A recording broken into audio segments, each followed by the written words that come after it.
Hi friends, welcome to Nanda Deepa YouTube channel.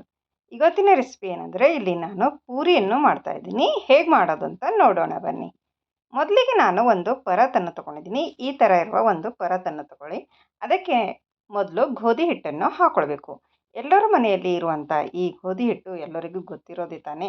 ಅದೇ ಗೋಧಿ ಹಿಟ್ಟನ್ನು ನೀವು ಹಾಕ್ಕೊಳ್ಬೇಕಾಗುತ್ತೆ. ನಾನು ಇಲ್ಲಿ 3 ಬಟ್ಟಲು ಗೋಧಿ ಹಿಟ್ಟನ್ನು ಹಾಕ್ಕೊಂಡಿದ್ದೀನಿ. ಮತ್ತು ಒಂದು ಅರ್ಧ ಬಟ್ಟಲಷ್ಟು ಮೈದಾವನ್ನು ಹಾಕೋತಾ ಇದ್ದೀನಿ ನೋಡಿ. ಮೈದಾವನ್ನು ಹಾಕೋದರಿಂದ ಪೂರಿ ಸೂಪರಾಗಿ ಬರುತ್ತವೆ, ತುಂಬಾ ಚೆನ್ನಾಗಿ ಉಬ್ಬಿ ಬರುತ್ತವೆ. ಅದಕ್ಕೋಸ್ಕರ ನಾವು ಒಂದು ಸ್ವಲ್ಪ ಮೈದಾ ಹಿಟ್ಟನ್ನು ಹಾಕ್ಕೊಳ್ಬೇಕಾಗುತ್ತೆ ನೋಡಿ. ಮತ್ತು ಒಂದು ಸ್ವಲ್ಪ ಉಪ್ಪನ್ನು ಹಾಕ್ಕೊಂಡು ನಾವು ಒಂಥರ ಈ ರೀತಿಯಾಗಿ ಚೆನ್ನಾಗಿ ಮಿಕ್ಸ್ ಮಾಡ್ಕೊಳ್ಬೇಕಾಗುತ್ತೆ ನೋಡಿ. ಮಿಕ್ಸ್ ಮಾಡಿದ ನಂತರ ಸ್ವಲ್ಪ ಸ್ವಲ್ಪ ನೀರನ್ನು ಹಾಕಿಕೊಂಡು ನಾವು ಇವಾಗ ಇದನ್ನು ನಾದ್ಕೊಳ್ಳೋಣ ನೋಡಿ ಫ್ರೆಂಡ್ಸ್. ಒಂದೇ ಸರಿ ಜಾಸ್ತಿ ನೀರನ್ನು ಹಾಕ್ಕೊಳ್ಳೋಕ್ಕೆ ಹೋಗಬೇಡಿ.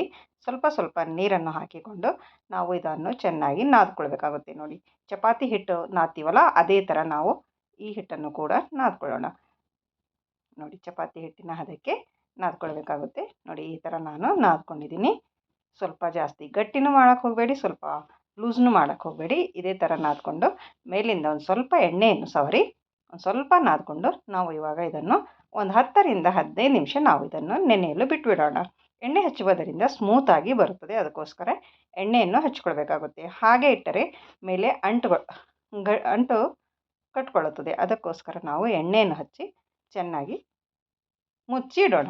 ಒಂದು 10ರಿಂದ 15 ನಿಮಿಷ ನಾವು ಇದನ್ನು ಮುಚ್ಚಿಡಬೇಕು. ಅದಾದಮೇಲೆ ತೆಗೆದು ನೋಡಿ, ತುಂಬಾ ಚೆನ್ನಾಗಿ ಸ್ಮೂತಾಗಿ ಬರುತ್ತದೆ ಹಿಟ್ಟು ನೋಡಿ. ಎಷ್ಟು ಸಾಫ್ಟಾಗಿ ಬಂದಿದೆ ಅಂತ. ಇವಾಗ ಒಂದು ಸ್ವಲ್ಪ ಹಿಟ್ಟನ್ನು ತಗೊಂಡು ಉಂಡೆಯನ್ನು ಮಾಡ್ಕೊಳ್ಳೋಣ ನೋಡಿ. ಈ ಥರ ಉಂಡೆಯನ್ನು ಮಾಡ್ಕೊಳ್ಳಿ. ನಿಮಗೆ ಯಾವ ಸೈಜಲ್ಲಿ ಬೇಕೋ ಆ ಸೈಜಲ್ಲಿ ನೀವು ಉಂಡೆ ಮಾಡ್ಕೊಳ್ಬಹುದು. ನಾನು ಈ ಥರ ಉಂಡೆಗಳನ್ನು ಮಾಡಿಟ್ಕೊತಾ ಇದ್ದೀನಿ ನೋಡಿ. ಇದರಲ್ಲಿ ಒಂದು ಉಂಡೆಯನ್ನು ತಗೊಂಡು ನಾವು ಒಂದು ಸ್ವಲ್ಪ ಪುಡಿ ಹಿಟ್ಟನ್ನು ತಗೊಳ್ಬೇಕಾಗುತ್ತೆ.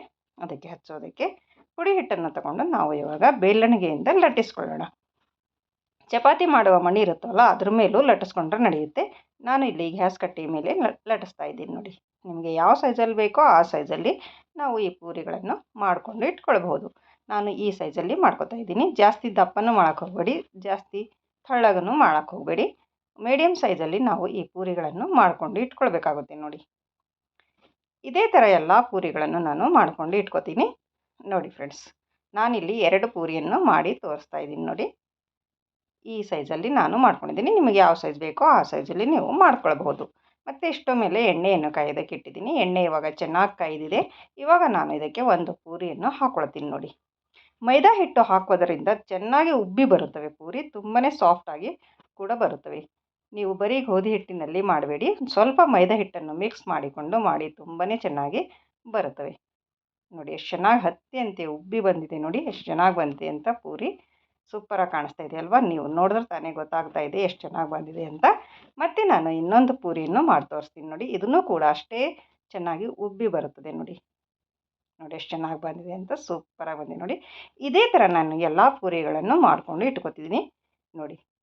ನೀವು ಯಾವಾಗಲಾದರೂ ಮಾಡುವುದಾದರೆ ಒಂದು ಸ್ವಲ್ಪ ಮೈದಾ ಹಿಟ್ಟನ್ನು ಮಿಕ್ಸ್ ಮಾಡಿಕೊಂಡು ಮಾಡಿ, ತುಂಬಾ ಸಾಫ್ಟಾಗಿ ಚೆನ್ನಾಗಿ ಬರುತ್ತವೆ. ಮತ್ತು ನನ್ನ ವಿಡಿಯೋ ಇಷ್ಟ ಆದಲ್ಲಿ ಒಂದು ಲೈಕ್ ಮಾಡಿ, ಮತ್ತು ನಿಮ್ಮ ಫ್ಯಾಮಿಲಿ ಫ್ರೆಂಡ್ಸಿಗೂ ಶೇರ್ ಮಾಡಿ ನೋಡಿ ಫ್ರೆಂಡ್ಸ್. ಎಷ್ಟು ಚೆನ್ನಾಗಿ ಬಂದಿದೆ ಅಂತ, ತುಂಬಾ ಚೆನ್ನಾಗಿ ಉಬ್ಬಿ ಬರ್ತಾ ಇದೆ ಪೂರಿ. ಸೂಪರಾಗಿ ಕಾಣಿಸ್ತಾ ಇದೆ ನೋಡಿ. ನೀವು ಒಂದು ಸರ್ತಿ ಟ್ರೈ ಮಾಡಿ ನೋಡಿ, ಹೇಗೆ ಬಂತು ಅಂತ ಕಮೆಂಟಲ್ಲಿ ತಿಳಿಸಿ. ಮತ್ತು ನನ್ನ ಚಾನಲನ್ನು ಯಾರು ಸಬ್ಸ್ಕ್ರೈಬ್ ಮಾಡಿಕೊಂಡಿಲ್ಲ ಅವರು ಸಬ್ಸ್ಕ್ರೈಬ್ ಮಾಡಿಕೊಳ್ಳಿ. ಮತ್ತೆ ಸಿಗೋಣ ಮುಂದಿನ ವಿಡಿಯೋದಲ್ಲಿ ಹೊಸ ರೆಸಿಪಿಯೊಂದಿಗೆ, ಈಸಿ ರೆಸಿಪಿಯೊಂದಿಗೆ. ಅಲ್ಲಿವರೆಗೂ ಓಕೆ, ಬಾಯ್ ಬಾಯ್.